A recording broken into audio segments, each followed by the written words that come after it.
Doctor Varalakshmi గారు ఉన్నారు. So TRS అనే పార్టీ పేరు మీరు ఎక్స్పెక్ట్ చేశారా? మేము ఎక్స్పెక్ట్ చేసామంటే అందులో మన ఆత్మగౌరవం ఉంది కదా, ఎక్స్పెక్ట్ చేయడంలో తప్పేమున్నది. ఎందుకంటే దాదాపుగా ఒక సపరేట్ రాష్ట్రం రావడానికి కూడా టీఆర్ఎస్ అనే దాంట్లో మన సెల్ఫ్ రెస్పెక్ట్ ఉన్నది మనకు. సో అది మర్చిపోని విషయం కదా. కవితక్కని సస్పెండ్ చేసి బయటకు పంపించినప్పుడు అంతకన్నా ముందు ఉద్యమం టైంలో కొన్ని వేల కోట్ల సార్లు మేము టీఆర్ఎస్ జై టీఆర్ఎస్ జై టీఆర్ఎస్ అన్నాం. సో మా అందరి మనసులలో కూడా అది ఉండే, ఏది టీఆర్ఎస్ అనేటువంటిది. కానీ తెలంగాణ రాష్ట్ర సమితి కాదు మాది, తెలంగాణ రాష్ట్ర సేన. నెక్స్ట్ సీఎం కల్వకుంట్ల కవిత గారు. దగ్గరుండి గెలిపించే ప్రయత్నం అయితే మీరు ఖచ్చితంగా మీ నుంచి 100% చేస్తారని మాకైతే మీ మాటలోనే ఆ కాన్ఫిడెన్స్ కనబడుతుంది. సో ఏదైనా మేబీ మళ్ళీ పార్టీ చేంజ్ అవ్వడం అలాంటిది ఏమైనా జరుగుద్దా? ఏముండదండి. మీరు ఏదైతే విషయం చెప్తున్నారో అంటే తనను సీఎం చేసే వరకు మేము ఊరుకోము అని మాటల్లో కాదు చేతల్లో చూపించేటువంటి సత్తా ఉన్న మహిళ, ఒక ఉక్కు మహిళ మా కవితక్క. ఇప్పుడు వేరే మహిళలు కూడా పార్టీలు పెట్టిన సందర్భాలు ఉన్నాయి, కానీ వారిని డిస్కరేజ్ చేసి వాళ్ళు అసలు దాంట్లో ఉండకుండానే చేసినటువంటి క్రమాలు మనం చాలా చూసినాం. బట్ మా కవితక్క అట్లాంటిది కాదు. తను ఒక టైగర్, తనది ఒక గొప్ప కమిట్మెంట్ గల లీడర్. అంటే ఉమ్మడి రాష్ట్రంలోనే ఎన్నో సాధించినటువంటి మా కవితక్క ఒక బతుకమ్మ అనేటువంటి డిక్షనరీలో వచ్చింది అంటే మా తెలంగాణ జాగృతి కవితక్క యొక్క కష్ట ఫలితమే. ఒక బోనం అనేటువంటిది వచ్చిందంటే మా తెలంగాణ జాగృతి నుండి ఫైట్ చేసినటువంటి మా తెలంగాణ జాగృతి కవితక్క కష్టమే అందులో ఉంది. అట్లాంటి తను సాధించిన విజయాలు ఎన్నో ఉన్నాయి.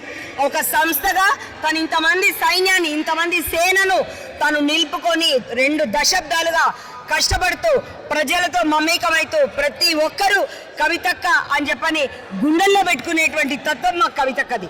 అంటే మనం స్టేజ్ మీద చూస్తుంటే కేటీఆర్ గురించి సార్ అండం, కేటీఆర్ గారు అసలు మనిషే కాదు ఉక్కు మనిషిగా తయారయ్యారు, ప్రజల గురించి పట్టించుకోవట్లేదు, సో ప్రజల మీద అలగడం ఇది న్యాయమా అని చెప్పిన మాటలు విన్నాక మీకెట్లా అనిపించింది? నిజంగానే చాలా మంది ఏమంటారంటే ఒక స్టేజ్లో మారిపోయిండు అని మనం చూస్తాము.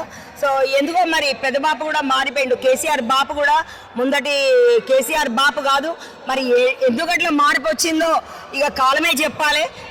బట్ ఆ దాన్ని టైంలో ఐ ఓపెనింగ్ లాగా మా కవితక్క దృష్టి కేంద్రీకరించిండ్రు. అది నిలబెడతారు, తెలంగాణ ప్రజల ఆకాంక్షను నిలబెడతారు. సామాజిక తెలంగాణ తీసుకురావడంలో, సర్వోదయ తెలంగాణ తీసుకురావడంలో ప్రతి ఇంట్లో ఒక సూర్యోదయాన్ని చూస్తే మనలో ఎట్లయితే ఉత్సాహం నిండుతుందో, ఎలాంటి బ్రైట్నెస్ మనకు వస్తుందో. అంటే నేను ఒక అమ్మగా మీ అందరినీ నా దగ్గరకు తీసుకుంటా, పిల్లడి కింద పడేస్తే వదిలేస్తామా అని చెప్పిన మాటలు విన్నాగానే లైక్ నాకైతే గూస్ బంప్స్ వచ్చినాయి. మీకెట్లా అనిపించింది? 100% మా కళ్ళల్లో నీళ్ళు వచ్చినాయి. మేము ఏం చేస్తున్నామో తెలియకుండా నా గొంతంతా కూడా ఏమంటారు చాలా బొంగపోయింది. అంత గట్టిగా అరచడం ఇప్పుడు కవితక్క మాట్లాడుతుంటే. అంటే అవన్నీ మాటలు కావు, తన గుండెల్లో నుంచి కడుపులో నుండి వచ్చిన మాటలు. అంటే 2 దశాబ్దాలుగా ప్రజలు పాలన ఇవన్నీ అబ్జర్వ్ చేస్తూ వచ్చినటువంటి కసి ద్వారా బయటకు వచ్చినటువంటి మాటలు. సో అవన్నీ వింటుంటే నిజంగా ఇప్పుడు మీకు చెప్తుంటే కూడా I couldn't control myself. Really we're very happy for the party inauguration today and with the name with TRS. Exactly. So expect చేశారు ఇంతమంది జనం వచ్చి కవితక్క అభిమానం అంటే అర్థమవుతుంది వాళ్ళ గుండెల్లో కవితక్క ప్లేస్ ఎట్లా ఉన్నదంటే నేనైతే ఇంత ఎక్స్పెక్ట్ చేయలేదు ఇంతమంది జనం వస్తారని. సో మీరైతే ఎక్స్పెక్ట్ చేశారా? అంటే ఎక్స్పెక్ట్ చేశారంటే చాలా రోజుల నుండి తెలంగాణ జాగృతి కవితక్క మీద ఉండేటువంటి అభిమానం, మేము బతుకమ్మ కోసం వెళ్ళినప్పుడు వాళ్ళు మమ్మల్ని రిసీవ్ చేసుకునే తీరు అట్లా చూసినాం. కానీ పొలిటికల్ పార్టీ ఒకటి అనౌన్స్ చేస్తుంటే కూడా ఇంత స్కోప్ తోటి, ఇంత హోప్ తోటి ఇంతమంది వచ్చిండ్రు అంటే నిజంగా మాకు కూడా చాలా సంతోషం అవుతుంది, గుండెలు నిండినంత సంతోషం అవుతుంది. సో మీ సంతోషం మీ మొహంలోనే తెలుస్తుంది. సో నెక్స్ట్ సీఎం చేసేదాకా కూడా ఊరుకునేటట్టే లేరు అనిపిస్తుంది. చాలా హ్యాపీగా ఫీల్ అవుతున్నా. Thank you so much. Thank you very much.